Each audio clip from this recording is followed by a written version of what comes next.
While knights flex their expensive, excessively decorated, hoity-toity, fancy-prancy noble weapons, the peasants are who get real shit done.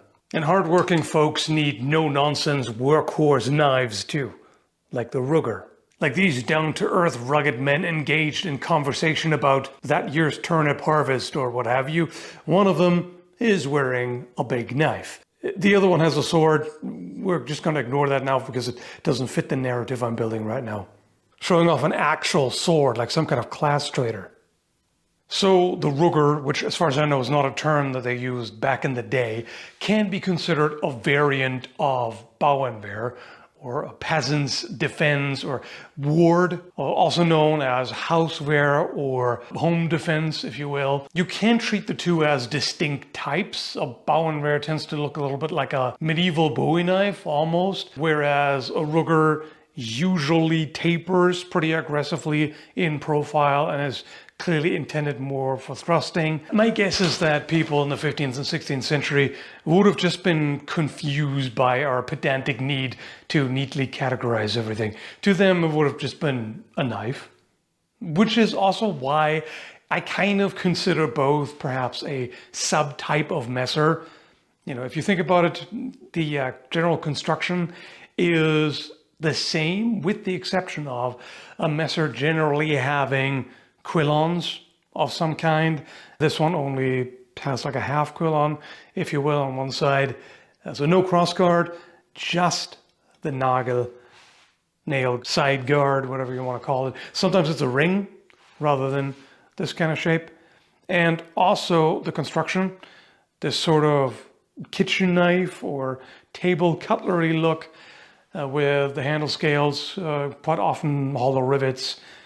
That's definitely something that Bauernwehr and Ruger and Messer all have in common. Anyway, a Ruger can vary considerably in size, shape, and other features. These can be anywhere from the length of a dagger to a short or perhaps even mid-sized sword. They were very common in the late 15th and 16th century, often worn as a sidearm, used in Germany, Austria, Switzerland, but similar knives are found in other regions too.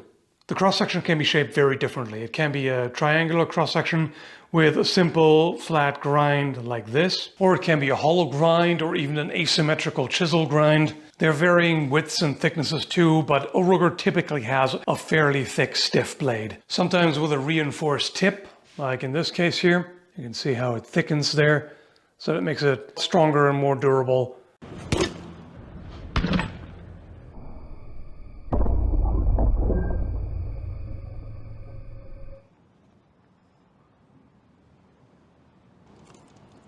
Gooey. Ouch. You'd be hard pressed to break this unless you do something really stupid, like trying to stab an iron golem maybe. These two reproductions here are both made by Ádám Bodorics, who has studied a number of originals. This one he's made with a longer grip than usual in order to basically cater to modern tastes, because a lot of people now want the balance to be pretty far back. Generally, they have grip lengths more like this. Now, personally, I don't actually feel that much of a difference, I have to say, surprisingly. I can definitely tell that the point of balance on this is pretty far back, but this is not exactly tip heavy either, as you can imagine just looking at the profile, right? They both taper so much, primarily in profile, but even a little bit in thickness. There is still a distal taper. Both of these have strong points, even though this one here is not reinforced as such. That's still a pretty beefy point overall, so don't really have to worry about damaging it. Now here's quite an unusual feature, which may not be immediately apparent: the shape of the tang. So the tang tapers in thickness both toward the pommel and toward the edge. If I flip it around, you'll see it's thicker on the spine end and thinner on the other side. And as said, it also thins out toward the end here. And on top of that, the tang is also fullered on one side. So that's all meant to reduce weight, and it's apparently a very common feature of originals. interesting that they would put that much extra effort into it, right? I can't really imagine it makes a whole lot of difference for the handling, but they did bother to do it, and so did Ádám, which is nice. This is definitely something that I would see like 99% of makers just ignore, because it's like so much extra work for not a whole lot of difference. But I very much respect and appreciate that he went the extra mile, or extra kilometer, they're made in Europe, to really get that right. The blades are made of 6150 high carbon spring steel, heat treated to a hardness of 52 to 54 HRC. Not much to say here. It's always a very solid choice. If you want your blade to be kind of a tank, you go with spring steel. The wood that the handle scales are made of is European walnut, although Ádám told me that future batches will be made of wild pear due to availability. And this buy knife, by the way, is optional. Like, you can either have it or not. There are different versions. Definitely handy to have for, say, peeling an apple to look like a movie villain. Both of these have a pommel cap, and you can see where the tang is peened over at the end. All throughout, it's a very tight fit. No complaints here. You can see how the guard is constructed. It's part of the bolster. So you have the two pieces on each side, which are then hammered together and riveted. And see, there's a little bit of a gap there, which is not a problem at all for this kind of construction. You can see that here even better.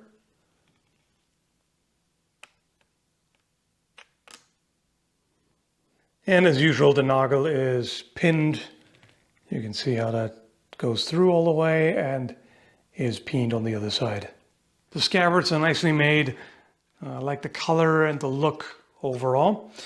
Now, fit could be slightly better. This one here is a little loose, whereas the other one is a little too tight.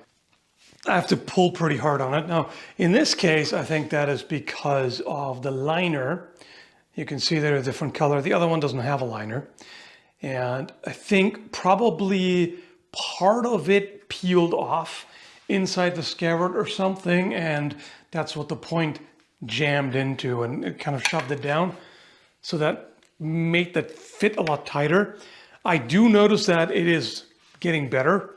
You know, the more I sheathe and unsheathe it, it becomes easier. So eventually it's not really going to be a problem. But I don't really have a problem with this one either. It just means that it's easier to draw.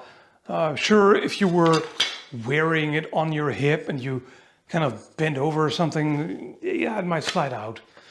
But as long as you're aware of that. Also, you can, you know, just glue in little pieces of felt or something like that. It's an easy enough fix. Not a big deal really overall. They are wood core scabbards. I don't know if you can see that, but either way, that's always nice to have a rigid core. Simple leather loop, because again, as a commoner, you don't need all this fancy crap. If it works, it works. When it comes to handling, I have a clear favorite, which is this one. And looks-wise, I prefer it as well. I do think that the shorter handle looks better, but it's also better shaped. If you look at the side profile here, you can probably tell this one here has much harder corners. And see that there, eh? Whereas that is beveled a little more. All right, so this is just rounded off a little bit more. It's not actually round. You can see that there's an actual bevel line, right? So it's good for traction. You know, stays in the hand quite well. This one, I wouldn't call it terribly uncomfortable by any means, but this one is nicer for sure. This one really is fine. Handling it is not a problem, but just that one fits the hand just a little better, and you can still index very nicely. Feel the edge alignment is not a problem. So yeah, I do quite like the way this feels. Handling is, again, interestingly enough, almost identical. This is no less agile than the other one. There's nothing sluggish about either of them. They have a certain heft for the size, but they're light enough that you can quite easily pop a quick cut. Although this is very thrust-centric. I didn't really bother with a whole lot of test cutting because there's not much of a point. Plastic bottles, sure, it works. Tatami, not so much. But things that resemble flesh a little more, like the gel torso, that really brought out the surprising cutting power. This did a whole lot better than I would have expected. That's actually kind of scary. But overall, as the blade shape suggests, this is really ideal for point work, and that they do. Whether the target be soft or hard or something in between, they'll get the job done. And that's where the stiffness of the blade helps out. There is pretty much no flex in this.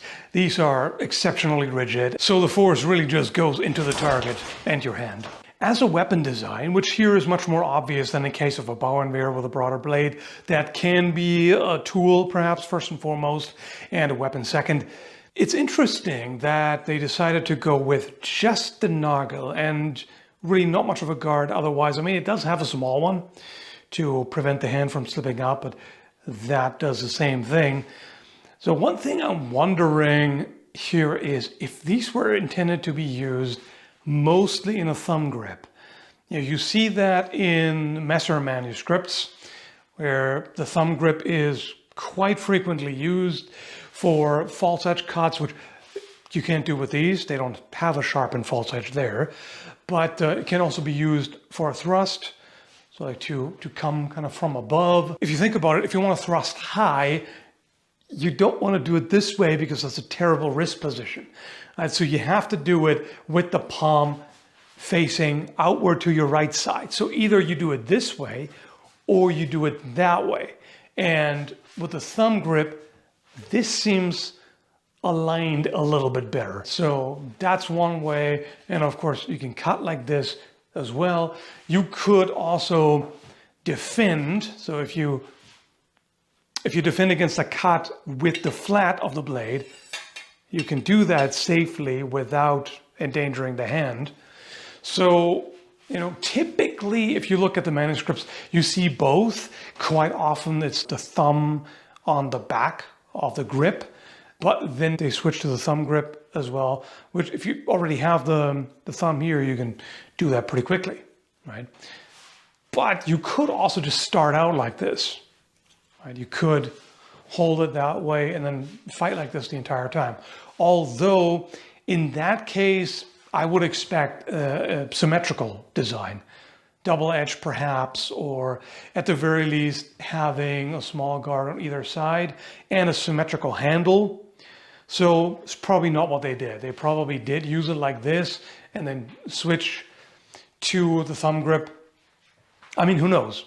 Right, the manuscripts were written by nobility or clergy for consumption by other nobility and clergy. Either way, it's an interesting decision to go with just that and forgo the crossguard.